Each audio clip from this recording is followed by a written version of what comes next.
எல்லோருக்கும் வணக்கம். இண்டஸ்இண்ட் பேங்க் வந்து இன்னைக்கு ஒரே நாளில் 27% வரைக்கும் கிராஷ் ஆயிருக்கு.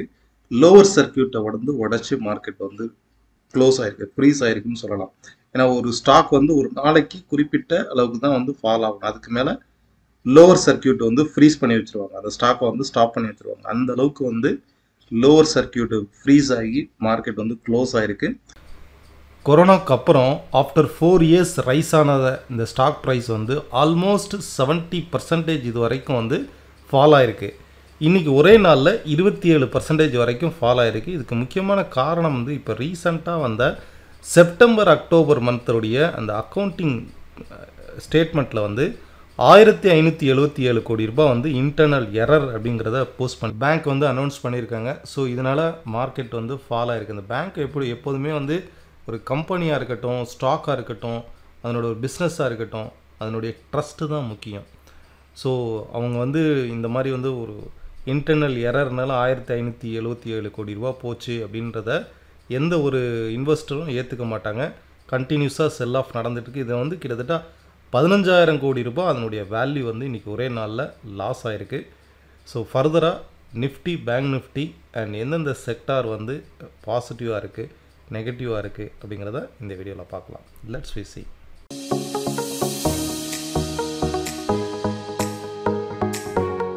நிஃப்டியை பொறுத்தளவுக்கு இந்த சைடுவேஸ் மார்க்கெட் வந்து பிரேக் அவுட் ஆயிருக்கு. நிஃப்டியை பொறுத்தளவுக்கு 2023 ரைஸ் ஆன இந்த ட்ரெண்ட் வந்து டவுன் சைடில் பிரேக் அவுட் ஆயிருக்கு. அதே நேரம் இந்த டாப்ல இருந்து ஃபால் ஆகிற மார்க்கெட்டு ஒரு sideways market, ups and downs. ஒன்று இங்கிருந்து வரக்கூடிய இந்த ட்ரெண்டுடைய ரெசிஸ்டன்ஸை டச் பண்ணிட்டு மார்க்கெட்டு அகைன் கீழே ஃபால் ஆகணும். இது ஒரு ரீசன். ரெண்டாவது, இந்த பிரேக் அவுட் ஆயிருக்கு இல்லையா, இந்த பிரேக் அவுட்டுக்கு உண்டான ரீடெஸ்ட் எடுத்து அகைன் மார்க்கெட் கீழே ஃபால் ஆகணும். ஸோ நிஃப்டியை பொறுத்தளவுக்கு 23,400 இந்த அப்சைட் லெவலில் இந்த ட்ரெண்டு பிரேக் அவுட் ஆனால் மட்டுமே ஒரு லாங் டேர்மில் அப் ட்ரெண்ட் வந்து கண்டினியூ ஆகும். அட் ப்ரெசண்ட் இந்த சைடுவேஸ் டவுன் ட்ரெண்டு தான் கண்டினியூ ஆகும். ஃபைன். நேற்றுக்கு வீடியோவில் நம்ம கிளியராக மென்ஷன் பண்ணியிருந்தேன். மார்க்கெட் வந்து இது வரைக்கும் ரைஸ் ஆன இந்த நிஃப்டினுடைய ட்ரெண்டு ஆஃப்டர் அந்த ஃபாலுக்கு அப்புறம் ரைஸ் ஆன ட்ரெண்டு டவுன் சைடில் பிரேக் அவுட் ஆயிருந்தது. ஸோ இந்த லோவை கட் பண்ணும்போது மார்க்கெட் வந்து ஃபால் ஆகும். அப்படியே ஃபால் ஆனால் கூட பெரிய ஃபால் வந்து நடக்காது. இந்த ப்ரீவியஸாக இருக்கக்கூடிய இந்த லோ ஒன்று, ரெண்டாவது 22,150 இந்த ப்ரீவியஸாக இருக்கக்கூடிய இந்த சப்போர்ட், இந்த ரெண்டு சப்போர்ட்டில் மார்க்கெட் வந்து திரும்பவும் பவுன்ஸ் ஆகும் அப்படிங்கிறது தான் நேற்றுக்கு வீடியோவில் நான் எக்ஸ்பிளைன் பண்ணியிருந்தேன். அதே போல் தான் 23,350ங்கிற இந்த சப்போர்ட்டை எடுத்து மார்க்கெட் வந்து அப்சைடில் வந்து ரைஸ் ஆகிருக்கு. இன்னைக்கு அப்சைடில் ரைஸ் ஆகும்போது கூட கரெக்டாக ஒரு பர்டிகுலர் பாயிண்ட்ல இருந்து மார்க்கெட் வந்து ஃபால் ஆகும். இது ஸ்டூடெண்ட் குரூப்புடைய வாட்ஸ்அப் குரூப் போஸ்ட்டு. கரெக்டாக 9:52க்கு ஒரு மெசேஜ், ஒரு வாய்ஸ் அலர்ட்டும் போஸ்ட் பண்ணுறேன். மார்க்கெட் வந்து அப்சைடு வந்து பவுன்ஸ் ஆகுது. 22,425 வேவ் லெவல், இங்கேருந்து மார்க்கெட் திரும்பவும் ஃபால் ஆகும். அப்சைடு ரைஸ் ஆன மார்க்கெட்டு அந்த இடத்துல கரெக்ஷன் ஆகும் அப்படிங்கிறத மென்ஷன் பண்ணேன். கரெக்டாக 420, 22,420 டச் பண்ணிவிட்டு மார்க்கெட் வந்து ஃபால் ஆச்சு. ஷார்ப்பாக இம்மீடியட்டாகவே ஒரு 30-35 பாயிண்ட் வரைக்கும் ஃபால் ஆச்சு. ஒரு ரெஃபரன்ஸ் ட்ரேடு மாதிரி ஒன்று எடுத்திருந்தேன். என்னுடைய ட்ரேடும் கரெக்டாக அந்த 22,400 இருக்கும்போதே கிட்டத்தட்ட அதுக்கு மேலே போக முடியாமல் சஸ்டெயின் ஆகி ஸ்ட்ரகிள் ஆகி ட்ரேட் ஆகிட்டு இருந்தது. அந்த இடத்துல ஒரு புட் ஆப்ஷன் எடுத்து கரெக்டாக 1 மினிட் தான் அந்த ட்ரேடிங் டைமே ஹோல்ட் பண்ணது. ஸோ இந்த ட்ரேடு எடுக்கிறது வந்து ப்ராஃபிட் லாஸ் ஸ்டேட்மெண்ட்டுக்காக கிடையாது. எந்த ஸ்ட்ரைக் ப்ரைஸில் எடுக்கிறது, எந்த பாயிண்டில் எடுக்கிறது, எவ்வளோ தூரம் வந்து அந்த டார்கெட் ஃபிக்ஸ் பண்ணுறது, இதை ஒரு எக்ஸாம்பிளுக்காக லைவில் எடுத்து போஸ்ட் பண்ணுறதுக்காக தான் ஒரு லைவ் எக்ஸாம்பிள் வந்து எடுத்திருந்தேன். That's all. ஸோ நிஃப்டியை பொறுத்தளவுக்கு இதுக்கு அடுத்து மார்க்கெட் வர்றது ரைஸ் ஆகுது அப்படின்னா இந்த ப்ரீவியஸ், ஏன்னா இங்கே வந்து நமக்கு வந்து இந்த சைடுவேஸ் மார்க்கெட் வந்து பிரேக் அவுட் ஆகிருக்கு.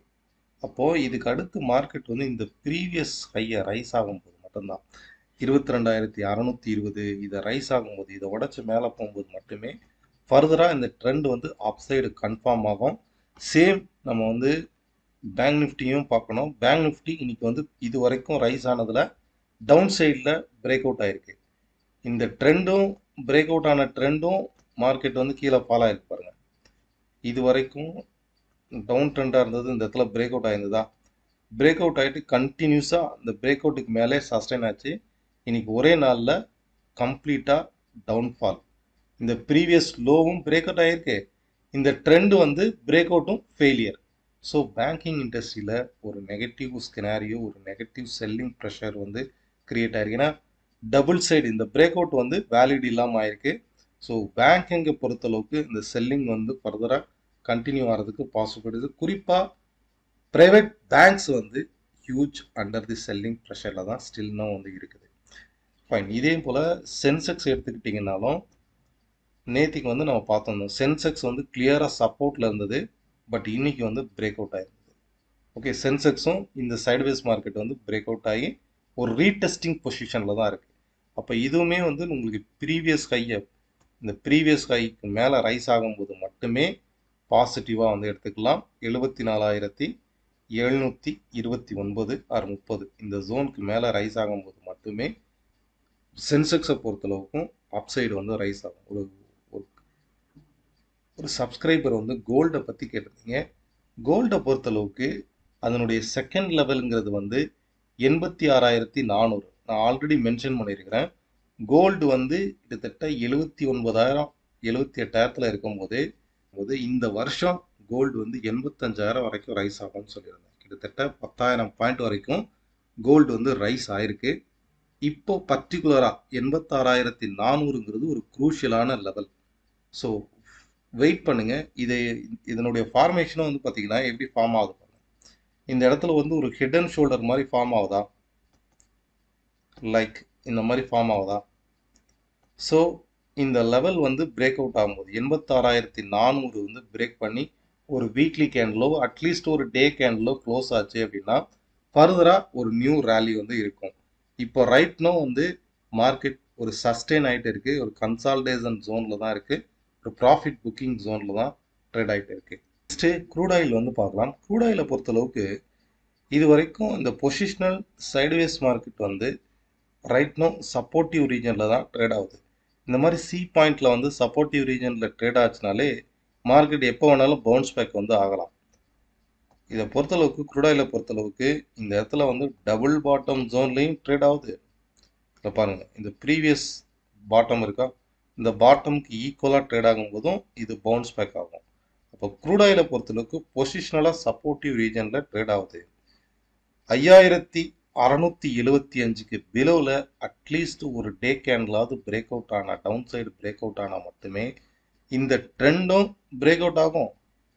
இங்கேருந்து ரைஸ் ஆகுது பார்த்தீங்களா இந்த ட்ரெண்டு, இதை பேஸ் பண்ணி தான் மார்க்கெட் ஒவ்வொரு முறையும் ரைஸ் ஆயிருக்கு. இங்கேருந்து ரைஸ் ஆயிருக்கு, அகெயின் இந்த இடத்துல ரைஸ் ஆயிருக்கு, அகெயின் இந்த இடத்துல ரைஸ் ஆயிருக்கு, இந்த இடத்துல ரைஸ் ஆகி கண்டினியூஸாக ஒரு ஷார்ப்பான ரைஸ். இப்போவும் இந்த ஜோனில் தான் ட்ரேட் ஆகிட்டு இருக்கு. திரும்பவும் ரைஸ் ஆகலாம். மினிமம் இந்த ஜோன் வரைக்கும் கூட அட்லீஸ்ட் ரைஸ் ஆகலாம். 6,550 வரைக்கும் கூட ரைஸ் ஆகலாம். Only thing market down trend அப்படின்னா 5,675க்கு பிலோவில் பிரேக் அவுட் ஆனால் மட்டுமே இது வந்து பொசிஷனலாக டவுன் ட்ரெண்ட்னு சொல்லலாம். இன்ட்ராடே பொறுத்தளவுக்கு இது வந்து கம்ப்ளீட் ஒரு நேரோ ரேஞ்ச் ஆர் ரேஞ்ச் பவுண்டுன்னு சொல்லலாம். இன்ட்ராடே பொறுத்தளவுக்கு இது வந்து ஒரு sideways and range bound market. இந்த இடத்துல பாருங்கள், sideways market complete fall and rise, complete fall and rise. இப்போ இந்த ரெசிஸ்டன்ஸை டச் பண்ணிட்டு தான் மார்க்கெட் இருக்குது. அகெயின் திரும்பவும் கீழே ஃபால் ஆகிறதுக்கு தான் பாசிபிலிட்டிஸ் இருக்குது. இந்த ஃப்ளோ வந்து தொடர்ந்து இந்த மாதிரி கண்டினியூ ஆகும். ஓகே, ஸோ 5,700 வரைக்குமே இங்கேருந்து ஃபால் ஆகிறதுக்கு பாசிபிலிட்டிஸ் இருக்குது. இப்போ ரைட்னோ 5,830 ட்ரேட் ஆகுதா, இந்த அட்லீஸ்ட் இந்த ப்ரீவியஸ் லோ வரைக்கும் 5,750 வந்து ஃபர்ஸ்ட் லெவலாகவும் 5,700 வந்து செகண்ட் லெவலாகவும் எடுத்துக்கலாம். இந்த சைடுவேஸ் மார்க்கெட்டுடைய மூவ்மெண்ட் வந்து இந்த மாதிரி தான் ட்ரேட் ஆகும். ஃபைன். ஸோ இந்த ட்ரேடால் நம்ம ஒரு கன்க்ளூஷனுக்கு வந்து வரலாம். நிஃப்டியை பொறுத்தளவுக்கு இந்த சைடுவேஸ் மார்க்கெட் டவுன் சைடில் பிரேக் அவுட் ஆகிருக்கு. பேங்க் நிஃப்டியை பொறுத்தளவுக்கு இது வரைக்கும் பாசிட்டிவாக அப் சைடில் ட்ரேட் ஆனது. லோவர் சர்க்கியூட்டையும் இண்டஸ்இண்ட் பேங்க் பிரேக் ஆகிருக்கு. இந்த டவுன் சைடில் இது வரைக்கும் ப்ரீவியஸாக இருந்தால் இந்த டவுன் சைடு வந்து மார்க்கெட் வந்து பிரேக் அவுட் ஆகிருக்கு. ஸோ இது வந்து ஒரு ஹியூஜ் செல்லிங் ப்ரெஷரை வந்து இண்டிகேட் பண்ணுது. அதே நேரம் சென்செக்ஸும் டவுன் சைடு பிரேக் அவுட் வந்து மென்ஷன் பண்ணுது. ஸோ ஹியர் ஆஃப்டர் நம்ம கண்டக்ட் பண்ணக்கூடிய online class and direct class வந்து நெக்ஸ்ட் பேட்ச் மார்ச் 17th வந்து ஸ்டார்ட் ஆகும். இன்ட்ரெஸ்டட் பீப்புள் கீழே உள்ள டிஸ்கிரிப்ஷனில் உள்ள லிங்கை கிளிக் பண்ணி என்ரோல் பண்ணிக்கலாம். டவுன் சைடு பிரேக் அவுட்டில் தான் ட்ரேட் ஆகுது. இப்போ இதில் வந்து மார்க்கெட் ரைஸ் ஆகணும் அப்படின்னா 74,730க்கு மேலே இந்த ப்ரீவியஸ் ஸ்விங்குக்கு மேலே ரைஸ் ஆகும்போது மட்டுமே அப்சைடில் வந்து ரைஸ் ஆகும். நிஃப்டியை பொறுத்தளவுக்கு 22,630க்கு மேலே ரைஸ் ஆகும்போது மட்டுமே ஃபர்தராக வந்து ஒரு அப்சைடு ஸ்விங்கு அப்சைடு பாசிட்டிவ்னஸ் வந்து கிரியேட் ஆகி 23,200 வரைக்கும் ரைஸ் ஆகலாம். ரைட் நோ மார்க்கெட் வந்து சைடுவேஸ் டவுன் ட்ரெண்டில் தான் ஸ்டில் நோ வந்து ட்ரேட் ஆகுது. ஃபைன். ஸோ இந்த வீடியோ வந்து உங்களுக்கு புரிஞ்சிருக்கும்னு நினைக்கிறேன். நாளையுடைய ட்ரேடுக்கு இதை வந்து போட்டு ஒர்க் அவுட் பண்ணி பாருங்கள். Just for educational purpose. Thank you.